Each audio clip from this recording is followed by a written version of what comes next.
سمجھ میں آیا کہ وقت کی اہمیت کیا ہے اور اس وقت میں کیا چیز حاصل کرنا چاہیے، اس سے بھی ہمیں اس مسئلے کی وضاحت ہوتی ہوئی نظر آتی ہے۔ تو ہمیں چاہیے کہ ہماری زندگی اس لیے نہیں دی گئی ہے کہ ہم اسے رنگینیاں اور شراب خانہ شراب و شباب کی محفل سجاتے ہوئے نظر آئے۔ یہ زندگی، یہ وقت، یہ ٹائم اخروی زندگی کو بہتر بنانے کے لیے عطا کی گئی ہے۔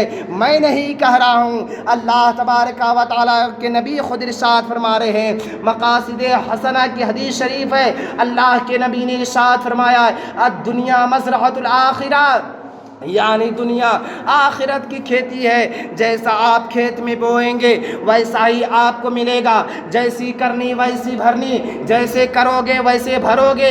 اگر آپ اچھے اعمال کر لیں گے کل میدان محشر میں، کل قیامت کے دن آپ کو پتہ چل جائے گا۔ اس لیے نبی کریم صلی اللہ تعالی علیہ وسلم نے ارشاد فرمایا ہے کیا دنیا مزرع الآخرہ، کہ دنیا آخرت کی کھیتی ہے۔ اگر آج کی زندگی میں کچھ محنت کر لے، مشقت کر کے اس کھیتی کو اچھی طرح سنوار کر فصل تیار کر جائے تو ان کا اچھا پھل اور اچھی جزا بھی ضرور پائیں گے۔ حضرت علی رضی اللہ تعالیٰ عنہ ارشاد فرماتے ہیں دن تمہاری زندگی کے بیش قیمت صحیفے ہیں، انہیں اپنے اچھے اعمال سے دوام بخشو۔ یعنی یہ کہ ہمیں چاہیے کہ اپنے دن میں جو ہے اللہ تبارک و تعالیٰ کی زیادہ سے زیادہ عبادت کرتے ہوئے نظر آئے۔ وہ لوگ غور کرے جو نئے سال کے نام پر، نیو ایئر کے نام پر، جنوری کے نام پر جو ہے شراب پیتے ہیں، ناچتے ہیں، گاتے ہیں، ڈانس کلبہ میں جاتے ہیں، اجنبی لڑکے لڑکیوں کے ساتھ مل کر بے حیائی کا مظاہرہ کرتے ہیں۔ آخر ان سب کا کوئی دنیاوی اور اخروی فائدہ ہے یا نہیں ہے؟ ظاہر سی بات ہے آخرت کا فائدہ تو سرے سے ہے ہی نہیں، دنیاوی اعتبار سے بھی سراسر نقصان ہی نقصان ہے اور گھاٹا ہی گھاٹا ہے۔ اس طرح کی بیہودہ تقریبات اور جشن میں تین بڑے نقصانات ہیں۔ نمبر 1 ہے پیسے کی بربادی ہے، روپے کی بربادی ہے۔ نمبر 2 ہے وقت کی بربادی ہے۔ نمبر 3 ہے عزت و آبرو کی بربادی ہے، عزت و آبرو کا نقصان ہے۔ یعنی اس طرح کے محفلوں میں، اس طرح کی نیو ایئر کے نام پر جو ہے پیسہ کی بھی بربادی ہو رہی ہے، وقت کی بھی بربادی ہو رہی ہے، عزت و آبرو کی بھی بربادی ہو رہی ہے۔ جو نوجوان ان خرافات میں ملوث ہوتے ہیں انہیں سوسائٹی میں غیر ذمہ دار اور آوارہ سمجھا جاتا ہے، بیہودہ سمجھا جاتا ہے۔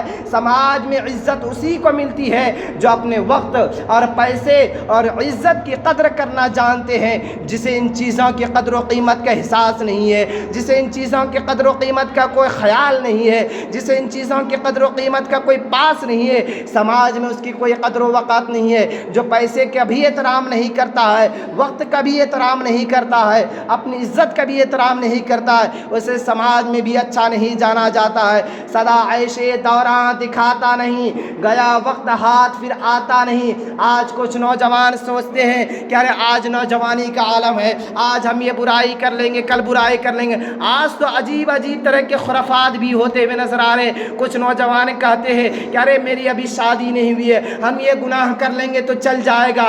یاد رکھیے گا وہ بھی تباہی بربادی کی دہلیز پر انسان کھڑا ہوتا ہوا نظر آ رہا ہے اور وہ بھی جہنم میں جائے گا۔ شادی سے اس کا کیا کنیکشن ہے؟ ہاں انسان کو یہ حکم دیا گیا ہے یا معاشر الشباب من استطاع منکم الباءۃ فلیتزوج فإنہ اغض للبصر وحسن للفرج ومن لم یستطع فعلیہ بالصوم فإنہ لہ وجاء۔ اے نوجوانوں کی جماعت جو تم میں سے نکاح کی استطاعت رکھتا ہو وہ نکاح کر لے، اور اگر جس کے اندر نکاح کی طاقت نہ ہو تو وہ روزہ رکھے، اس لیے کہ روزہ شہوت شکن ہے، یعنی یہ کہ شہوت کو توڑ ڈالتا ہے۔ اس لیے ہمیں چاہیے کہ ہم اپنی جوانی کا احترام کریں اور جوانی کی قیمت کو جانیں۔ 31 دسمبر کو جو کچھ بھی ہوتا ہے، یعنی 31 دسمبر کو جو کچھ بھی ہوتا ہے اس میں سب سے پہلے انسان کی عزت و آبرو جاتی ہے، اس کا پیسہ بھی برباد ہوتا ہے اور قیمتی وقت بھی برباد ہوتا ہے۔ یعنی تینوں طرف سے انسان سخت خسارے اور نقصان میں رہتا ہے، فائدہ نام کا بھی کچھ نہیں ہوتا۔ یعنی ہر طرف سے نیو ایئر سیلیبریشن لغو لا، یعنی بے فائدہ اور بے مطلب اور فضول کام ہے۔ اور سنیے بے فائدہ کام میں لگے رہنا کیا کام ہوتا ہے۔ آقا کریم ارشاد فرماتے ہیں، مجمع الزوائد شریف کی حدیث شریف ہے، من حسن اسلام المرء ترکہ ما لا یعنیہ۔ کیا فرما رہے آقا دو عالم صلی اللہ تعالی علیہ وآلہ وسلم؟ من حسن اسلام المرء ترکہ یقولو ما لا یعنی ہے، یعنی انسان کی اسلامی خوبی یہ ہے کہ وہ بے مطلب اور بیکار بیہودہ باتوں بیہودہ کاموں کو چھوڑ دے۔ نبی نے ارشاد فرمایا ہے کہ بیہودہ کاموں کو، بیہودہ باتوں کو، لا یعنی باتوں کو چھوڑ دے۔ زندگی کا احتساب کرنا چاہیے انسانوں کو۔ پوری دنیا کا اصول ہے کہ جب کسی چیز کا سال شروع ہوتا ہے یا ختم ہوتا ہے تو پوری دنیا میں سال کے آغاز پر اور اختتام پر دو کام کیے جاتے ہیں۔ نمبر 1 کیا ہوتا ہے؟ گزشتہ سال کا حساب و کتاب ہوتا ہے، اور نمبر 2 کیا ہوتا ہے؟ نئے سال کے لیے نیا ہدف متعین کیا جاتا ہے۔ پوری دنیا کی جتنی بھی ملٹی نیشنل کمپنیاں، ادارے یا تنظیم یا تحریک یا ادارے ہو، ہر کسی کا یہی اصول، یہی ضابطہ، یہی طریقہ کار ہوتا ہے کہ وہ نئے سال کی شروعات میں یا سال پورا ہونے پر یہ منصوبہ بندی کرتے ہیں اور بیٹھ کر پورے سال کا احتساب کرتے ہیں کہ پچھلے ایک سال میں ہم نے کیا پایا ہے اور کیا کھویا ہے، کون سے کام تھے جو ہم نہ کر سکے، اور جو کام کیے ان کاموں کے کرنے میں ہمیں کیا کیا مشکلات پیش آئے، اس کا فیڈ بیک لے کر اگلے سال کا ہدف متعین کیا جاتا ہے۔ جو کام پچھلے سال کرنے سے رہ گئے انہیں اگلے سال ہم کس طرح انجام دے سکتے ہیں۔ مگر کتنی عجیب بات ہے، یہ ساری کمپنیاں اپنے کاروباری معاملات کے لیے تو احتساب اور ہدف کا تعین کا فارمولہ اپناتی ہے، مگر جب سال کا آغاز و انجام کا وقت آتا ہے تو بغیر کسی احتساب کے، بغیر کسی ہدف کے، بغیر کسی مقصد کے، بغیر کسی پرپس کے تعین لوگوں کے وقت لوگوں کو دعوت دی جاتی ہے کہ سب کچھ بھول کر کے، اپنا پیسہ اور وقت برباد کر کے اپنی زندگی اور اپنی آخرت کو بھی تباہ و برباد کر دیتا ہے، شراب و شباب میں گم ہو کر کے اپنے خاندان کی بھی عزت کو تباہ برباد کر دیتا اور تار تار کرتا ہوا نظر آتا ہے۔ اللہ کے پیارے نبی کریم صلی اللہ تعالیٰ علیہ وسلم نے ارشاد فرماتے ہیں، ترمذی شریف کی حدیث شریف ہے، حاسبوا انفسکم قبل ان تحاسبوا۔ یہ حدیث شریف نوٹ کر لیجئے اور اپنے دل پر پتھر کی طرح نقش کر لیجئے جو حدیث شریف میں پیش کر رہا ہوں۔ حاسبوا انفسکم قبل ان تحاسبوا، نبی ارشاد فرما رہے تم خود اپنا محاسبہ کرو اس سے پہلے کہ تمہارا حساب لیا جائے گا۔ اے لوگو، تم اپنا خود احتساب کرو، اپنا حساب کرو اس سے پہلے کہ تمہارا کل قیامت کے دن حساب لیا جائے گا۔ تم نے کیا کیا تھا سب کے بارے میں کل میدان محشر میں حساب لیا جائے گا۔ اس حدیث شریف کو پتھر کی طرح اپنے دل پر نقش کر لیجئے، حاسبوا انفسکم قبل ان تحاسبوا، کہ تم اپنا محاسبہ کرو اس سے پہلے کہ تمہارا حساب لیا جائے گا۔ سال پورا ہونے پر انسان سوچے 4-5 دن باقی ہے نا، آج 25 یا 26 تاریخ ہے نا، 4-5 دن باقی ہے سال پورا ہونے پر۔ انسان سوچے کہ پچھلے سال اس نے اللہ تبارک و تعالیٰ کے فرائض کو وقت پر ادا کیا ہے یا نہیں کیا، نمازوں کا اہتمام کیا یا نہیں کیا، اس کے ذمے اللہ کی کوئی عبادت تو باقی نہیں رہ گئی ہے۔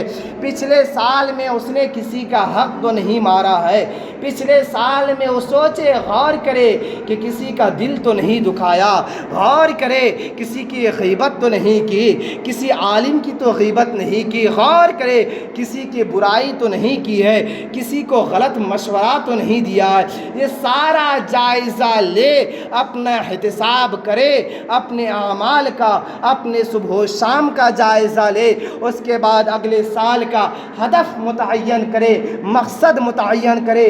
جو غلطیاں گزشتہ سال میں ہو چکی ہے انہیں نہ دہرانے کا پکا ارادہ کرے، اپنے لیے ایک ٹارگٹ متعین کرے کہ آنے والی زندگی میں وہ کام نہیں کروں گا جو حرام کام تھا، بلکہ اسلام کے مطابق زندگی گزر بسر کروں گا، اچھے کام ضرور انجام دوں گا، کسی بھی عالم کی غیبت نہیں کروں گا، چغل خوری نہیں کروں گا۔ آج سماج میں ایک بڑا ہی انتشار پھیلا ہوا ہے، لوگ سمجھتے ہیں کہ اگر کوئی عالم غلطی کر دے تو اسے ڈبل گناہ ملتا ہے۔ نہیں، اعلیٰ حضرت عظیم البرکت مجدد دین و ملت الشاہ امام احمد رضا خان قادری فاضل بریلوی رحمت و رضوان نے فتاوی رضویہ جلد نمبر 9 پر اعلیٰ حضرت ارشاد فرماتے ہیں، اور حدیث شریف بھی ہے، مصطفیٰ کریم ارشاد فرماتے فرماتے ہیں ذنب العالم واحد ذنب الجاہل ذنبان. نبی ارشاد فرماتے ہیں کہ عالم اگر غلطی کرے، عالم اگر کوئی گناہ کرے تو اس کا ایک گناہ اس کو ملتا ہے، اور اگر کوئی جاہل غلطی کرے تو اسے ڈبل گناہ ملتا ہے. ایک صحابی نے عرض کیا یا رسول اللہ ایسا کیوں؟ تو نبی نے ارشاد فرمایا اس لیے کہ ڈبل گناہ اس لیے ملتا ہے کہ ایک تو اس نے علم دین کو حاصل نہ کیا، اور دوسرا اس نے اس پر عمل نہ کیا، اس لیے اسے دو گناہ ملتا ہے. لیکن ہمارے سماج میں کیا پھیلا ہوا؟ غلط فہمی یہ پھیلی ہوئی کہ اگر عالم غلطی کرتا تو اسے ڈبل گناہ ملتا. نہیں، آپ مصطفیٰ کریم کے خلاف جا رہے، مصطفیٰ کریم کے فرمان کے خلاف جا رہے، فتویٰ رضویہ کے آپ خلاف جا رہے. اس لیے ہمیں سوچنا چاہیے نیا سال جو آ رہا ہے، ہم جب نیا چاند دیکھتے ہیں تو کیا دعا پڑھتے ہیں؟ اللہم ادخلہ علینا بالامن والایمان والسلامت والاسلام ورضوان من الرحمن وجواز من الشیطان. یہی دعا پڑھتے ہیں نا کہ اے اللہ اس نئے چاند، اس نئے مہینے کو ہمارے اوپر امن و ایمان، سلامتی و اسلام اور اپنی رضامندی نیز شیطان سے پناہ کے ساتھ داخل فرما. یہی دعا پڑھتے ہیں. اس لیے ہمیں چاہیے کہ آنے والا سال آ رہا ہے، 2026 آ رہا ہے. اس لیے اللہ تبارک و تعالیٰ نے جو ارشاد فرمایا ہے یا ایھا الذین آمنوا ادخلوا فی السلم کافہ ولا تتبعوا خطوات الشیطان انہ لکم عدو مبین. اے ایمان والو، اسلام میں مکمل طور پر داخل ہو جاؤ اور شیطان